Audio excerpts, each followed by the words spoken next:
Hello everyone. इस तरीके का ट्रैक रिकॉर्ड बनाने के लिए बैलेंस शीट को एग्जैक्टली किस तरीके से रीड करना चाहिए उसके ऊपर हमने ऑलरेडी एक वीडियो बना दिया है, जो देखने के बाद आपको कोई और वीडियो बैलेंस शीट के ऊपर देखने की ज़रूरत नहीं पड़ेगी। बट जैसे कि आपको पता है कि आज का वीडियो भी बैलेंस शीट के ऊपर होने वाला है, बट आज का वीडियो बैलेंस शीट के एक कंपोनेंट पे होने वाला है विच इज़ इक्विटी कैपिटल। इसके ऊपर स्पेसिफिकली क्यों होने वाला है, बिकॉज ये जो कंपोनेंट है ये बहुत ज़्यादा कंफ्यूजिंग लगता है बहुत लोगों को, एंड इसके बारे में आज पूरा एकदम डिटेल में हम डिस्कस करने वाले हैं। सबसे पहले इंपॉर्टेंट चीज़ क्या होता है कि इक्विटी कैपिटल होता क्या है। देखो, तो सबसे पहले इस तरीके से समझो, जब भी कोई भी बिजनेस स्टार्ट होता है तो यूजुअली जो प्रोमोटर होता है तो वो खुद से अपना पैसा इन्वेस्ट करता है या फिर जो डेट फाइनेंसिंग है वो करके अपना जो बिजनेस है वो स्टार्ट करते हैं, right. And after registration, company का रजिस्ट्रेशन करने के बाद जो इक्विटी कैपिटल है ये सेगमेंट दिखाना इंपॉर्टेंट होता है। तो उस वक्त यहाँ पे इक्विटी कैपिटल दिखाया जाता है। एंड यहाँ पे एक और चीज़ आता है विच इज़ फेस वैल्यू। यहाँ पे देखो, ये जो कंपनी है सूर्योदय स्मॉल फाइनेंस बैंक, इसका फेस वैल्यू है 10 का, राइट। एंड यहाँ पे बैलेंस शीट में इक्विटी कैपिटल है 23 करोड़। तो यहाँ पे इक्विटी कैपिटल पे जो शेयर का वैल्यू दिखाया जाता है वो फेस वैल्यू के हिसाब से दिखाया जाता है। मैं आपको एक एग्जाम्पल के थ्रू समझाता हूँ। यहाँ पे देखो कि सपोज एक कंपनी है जिसका 10 रुपये का फेस वैल्यू है, 10 रुपये का क्या है, फेस वैल्यू है, राइट। एंड कंपनी का 10 शेयर है, तो यहाँ पे 100 का क्या हो गया, 100 का इक्विटी कैपिटल हो गया। ठीक है, समझ में आ गया ना। तो I hope face value clear हो गया होगा। फेस वैल्यू एक नॉमिनल वैल्यू होता है ऑफ शेयर, जो कि यहाँ पे इक्विटी कैपिटल में दिखाया जाता है, राइट। एंड यूजुअली हम जो शेयर खरीदते हैं, जो फिर से फंड रेजिंग होता है कंपनी के थ्रू, तो उस टाइम पे फेस वैल्यू के हिसाब से नहीं होता, हमें बहुत ज़्यादा प्रीमियम पे खरीदना पड़ता है, राइट। तो वो कैसे कैलकुलेट होता है वो भी हम समझेंगे। मैं आपको एक एग्जांपल देके समझाता हूँ। ये जो कंपनी है आइडिया फोर्स टेक्नोलॉजी, तो इसका बैलेंस शीट में जाओ तो यहाँ पे कंपनी लिस्ट होने से पहले, ध्यान से देखना, कंपनी लिस्ट होने से पहले इसका जो इक्विटी कैपिटल था वो 21 करोड़ का था, right. And after that listing, after listing company का इक्विटी कैपिटल 43 करोड़ हो गया। तो यहाँ पे कैसे समझ में आएगा कब लिस्ट हुआ था, यहाँ पे देखो नीचे लिखा हुआ है कि आईपीओ कब हुआ था, 10 जुलाई 2023 को। दैट मीन्स यहाँ पे बैलेंस शीट में मार्च 2024 में दिखेगा। तो यहाँ पे देखो जो इक्विटी कैपिटल है वो 21 करोड़ से 43 करोड़ हो गया, मतलब 22 करोड़ इंक्रीज हुआ है। बट यहाँ पे रिजर्व बहुत ज़्यादा इंक्रीज हो गया है। क्यों? बिकॉज यहाँ पे जो प्रीमियम पे किया जाता है ना वो ऐड होता है रिजर्व पे। वो मैं आपको एक एग्जांपल के थ्रू समझाता हूँ। देखो यहाँ पे क्या हुआ कि कंपनी का पहले था, सपोज पहले था जो लिस्टिंग है उससे पहले कंपनी का 100 का इक्विटी कैपिटल था। नाउ 100 से क्या हो गया, 200 हो गया, 200 हो गया। अब फेस वैल्यू कितने का था, 10 का था, राइट। तो यहाँ पे सॉरी, यहाँ पे 200 होगा, राइट। तो यहाँ पे फेस वैल्यू कितने का था, 10 का था। तो इसका मतलब क्या, कंपनी ने और 10 शेयर का 10 रुपये का फेस वैल्यू के हिसाब से पैसा रेज किया है। एंड सपोज प्रीमियम दिया है कितना, 9 रुपीज़ का, राइट। तो यहाँ पे टोटल जो पैसा हमें पे करना पड़ा है वो 90 रुपीज़ का है। यहाँ पे 9 रुपीज़ प्रीमियम है।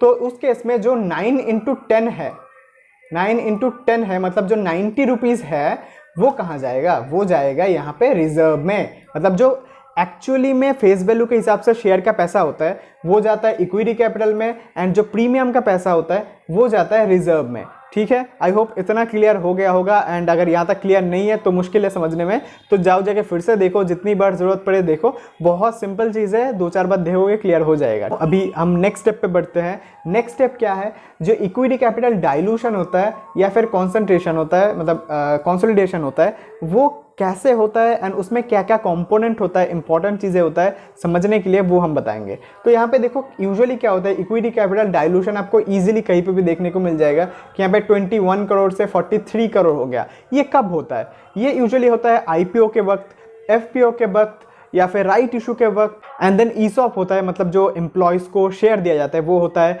एंड देन कन्वर्टेबल डिबेंचर्स होता है। एंड साथ में एक और चीज़ होता है विच इज़ जो बोनस इशू, वो होता है। तो बोनस इशू में क्या होता है, आपके कुछ एग्जिस्टिंग शेयर के बिहाफ पे आपको कुछ और एक्स्ट्रा शेयर दिया जाता है, बट उसके लिए आपसे कोई पैसा नहीं लिया जाता, राइट।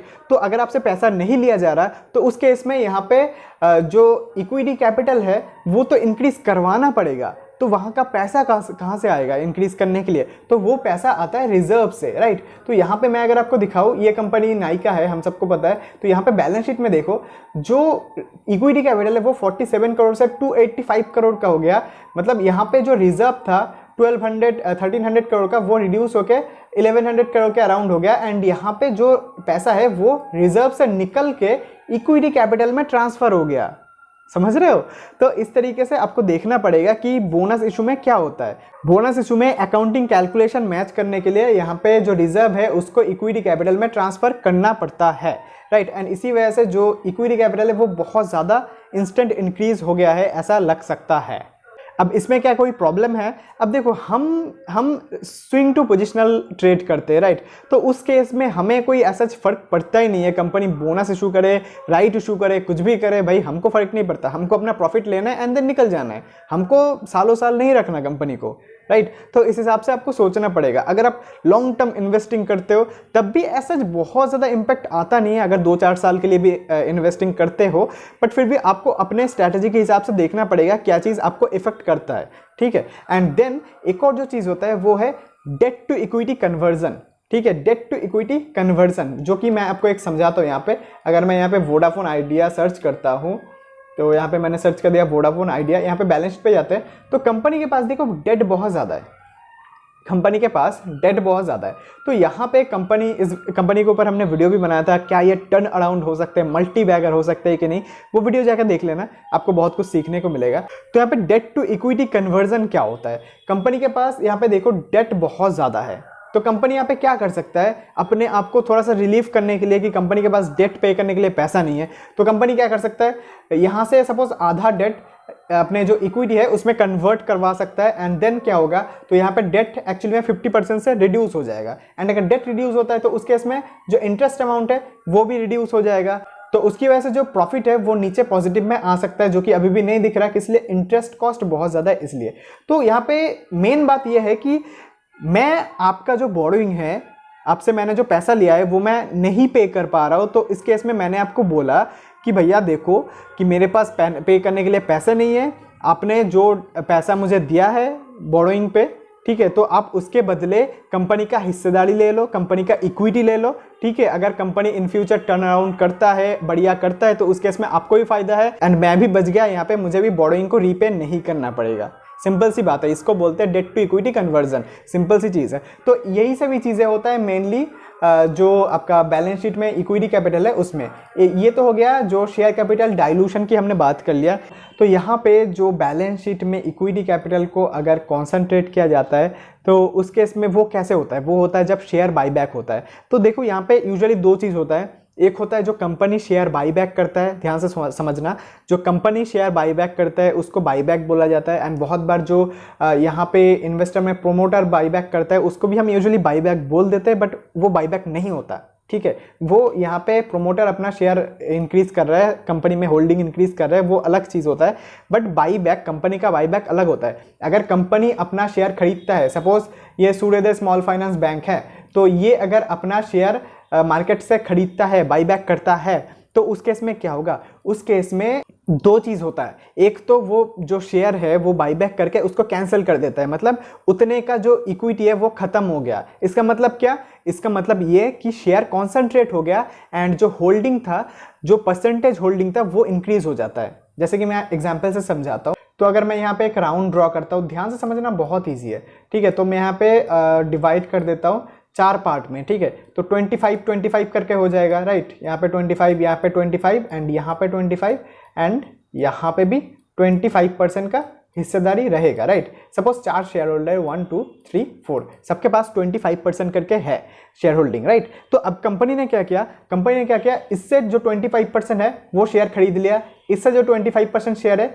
वो खरीद लिया एंड खरीद के इन दोनों को, ये जो 50% शेयर था इसको कर दिया कैंसिल, तो इसका मतलब क्या, जो एक्चुअली में शेयर होता है, जो आउटस्टैंडिंग शेयर होता है, वो इनका 25% से क्या होगा, 50% हो जाएगा। समझ रहे हो, बिकॉज ये शेयर और एग्जिस्ट नहीं करता, ये पुराना वाला 50% जो शेयर है वो अभी एग्जिस्ट नहीं करता।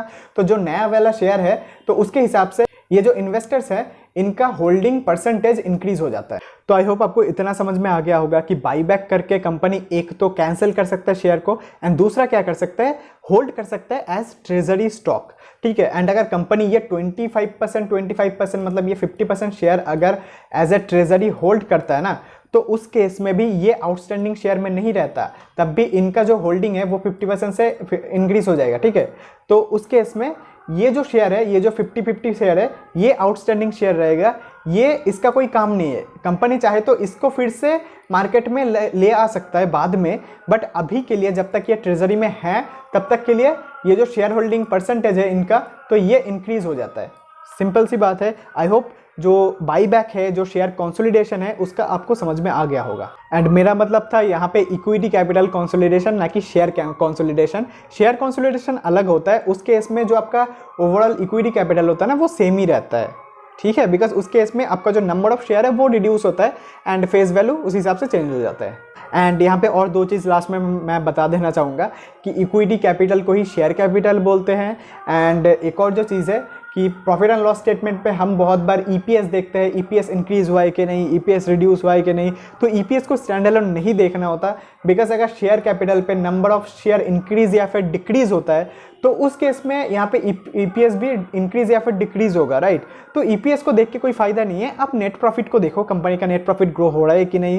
एंड दूसरे जो फैक्टर्स है जो कि मैंने सिखाया है यहाँ पे, अगर आप जाओगे ना अपने चैनल पे एंड यहाँ पे प्लेलिस्ट में जाओगे, प्लेलिस्ट पे ये जो प्लेलिस्ट है ना, correct way to read financial statement, तो एग्जैक्टली फाइनेंशियल स्टेटमेंट को कैसे रीड करते हैं उसके ऊपर, कैश फ्लो के ऊपर डिटेल्ड वीडियो बना दिया है, बैलेंस शीट के ऊपर डिटेल बना दिया है, पीएनएल स्टेटमेंट के ऊपर डिटेल्ड वीडियो बना दिया है। ये वीडियो हमारा सीरीज का 4th नंबर वीडियो है। एंड ये सभी अगर आप सीख जाओगे तो इस तरीके का जो ट्रैक रिकॉर्ड है वो कैसे बनाते हैं वो भी आपको समझ में आ जाएगा। तो आई होप आपको चीज़ें समझ में आ रहा है, एंड अगर समझ में आ रहा है तो लाइक करो, सब्सक्राइब करो। फिर मिलते हैं अगली वीडियो में, तब तक के लिए बाय।